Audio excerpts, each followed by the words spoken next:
Hello everybody, I'm Uncle Hanzi and back again to talk about Chinese characters. Every part of every Chinese character comes from a pictograph. The first part of understanding a character is to understand the pictograph. Now if I show you this character and you have no idea what it means, you probably won't guess what it is. But if I tell you that it's a person facing left, it should be very easy to see. This is the hand, the head, the back, the feet. This is called Ren. And it has two forms. In its standalone form, it looks like this.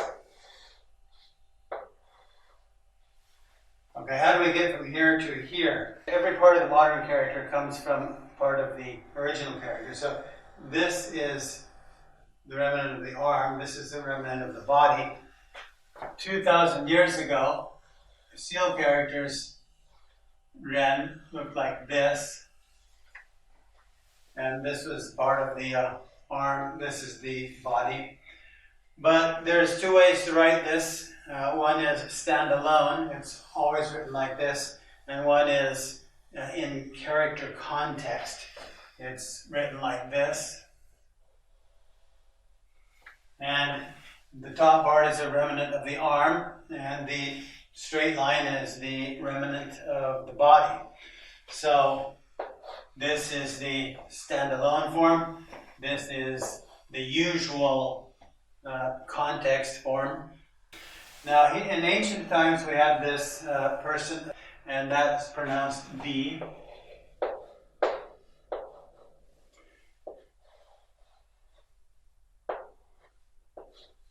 And it looks like this, but this is kind of a messy character. If you see this in a character, it's not always from a right-pointing person, but it very frequently is. So Chinese characters are not always consistent, but we'll find that this is fairly consistent. If you see this, it usually comes from a right-facing person.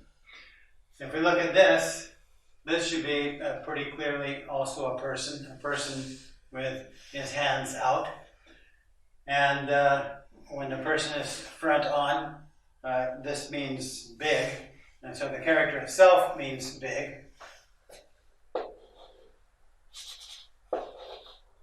It's pronounced Da. And its modern form looks like this.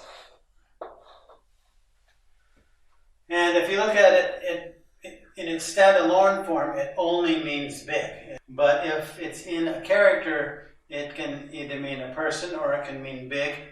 Inside a character, in context, it often means a person. And there's another kind of modified person that you see here. It's Da with something on the head. It turns out to look like this in the modern form, and that's Fu. And this is means a person. And the thing on top, it's believed to be a bun, a man bun. The hair coiled up on top.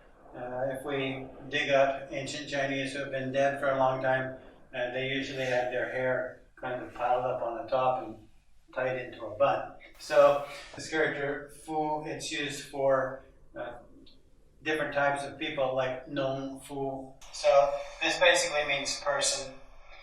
Okay, now the next character we have here, we have people back to back, two people. And this is pronounced Bei.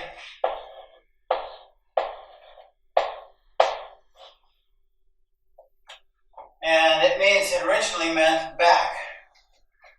Now it means north, and now it is written like. And notice the person on the right gets transformed in the usual way. The person on the left gets transformed in a slightly unusual way. It should look like this, but in fact it gets transformed to somebody that looks like they're sitting facing to the left. This means north, and now it means north. And why does it mean north? Originally it meant back, two people back to back. When we look at the sun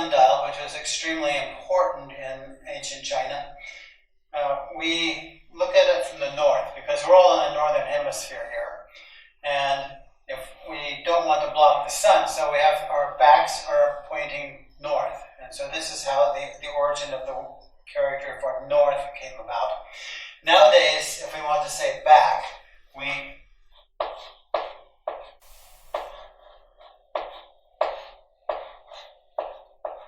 add a yue or a rho, that's a meat down below, indicating that it's a part of the person's body. So this means back and this means north.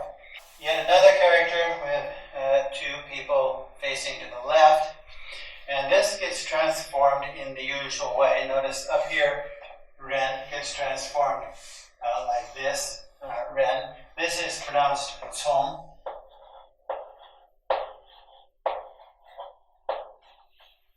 And it gets transformed as tu ren.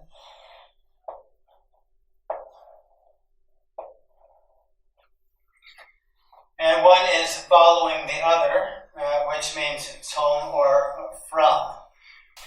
And lastly, as far as these simple standing people forms, we have two people facing to the right, and this is pronounced bi. And if we have two people, we can compare the two people. Maybe one's taller, one's shorter, but we can compare the people. So this represents the word for compare. And it's written like this.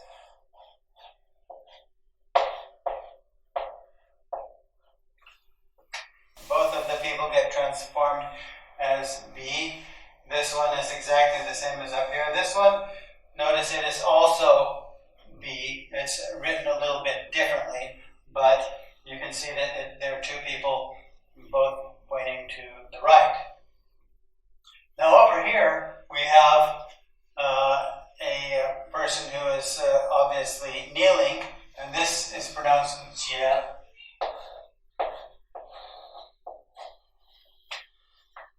A person kneeling, sometimes the person needs to be listening to something.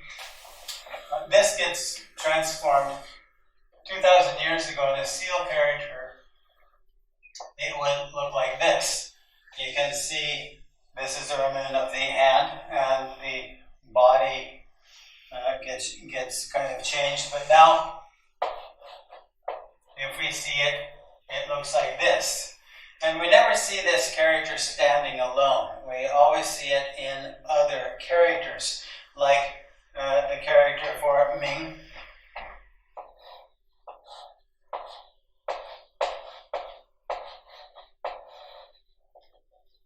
This means to be ordered, or an order. And so we see a kneeling person there, but what are the other components? This top component is a mouth, an inverted mouth, speaking down. So this is orders coming from above. So there's basically a lot of people telling this guy what to do, and this means he's taking orders. A mouth from above, a mouth from below, and he's just kneeling there taking orders. So, and this is the modern character. So this is the way characters are derived. Every part of every character is derived from a pictograph, and if you know the original pictographs, then every character has meaning. Here we have a character. If you notice, it also has a person kneeling, except maybe it's a little different from a person kneeling. This character is pronounced mu. And this person has breasts.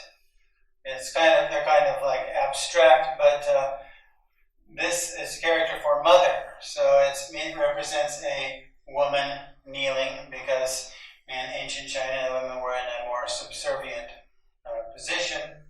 And this character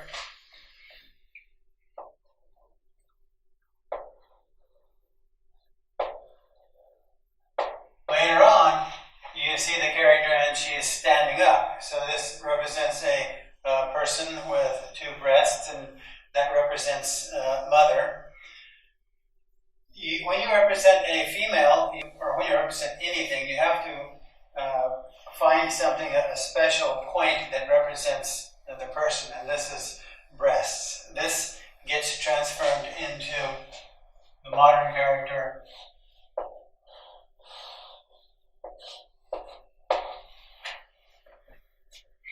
Very frequently, when we looked at the ancient characters, Chinese wrote from top to bottom, right to left. And most of the characters are right side up, like this. All these characters for humans are right side up. This is the way they would appear in ancient or in archaic Chinese. But very frequently in ancient Chinese, there are some characters like horses and many animals, they will appear to the right. They'll have to turn the thing over in order to see them correctly. But sometimes they get rotated into the modern form. So even though this is like this, it gets rotated into the modern form. So we have to look at characters in this fashion. And the last character we have is very similar to the mother, a person kneeling, except minus the two dots. Well, this just means someone who is not quite as developed as the mother. It doesn't mean she's actually missing anything. This character is pronounced nu.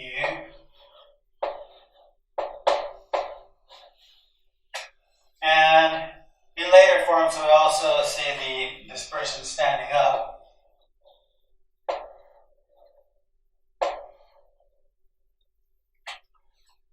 This would be about 3,000 years ago. And 2,000 years ago, this gets elongated.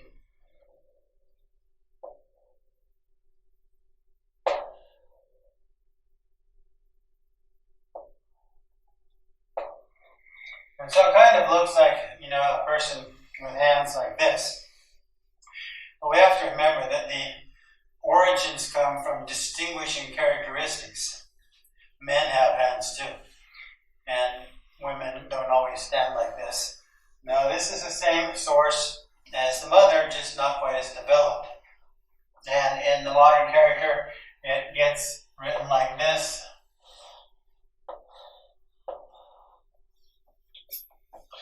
This is character for a female woman.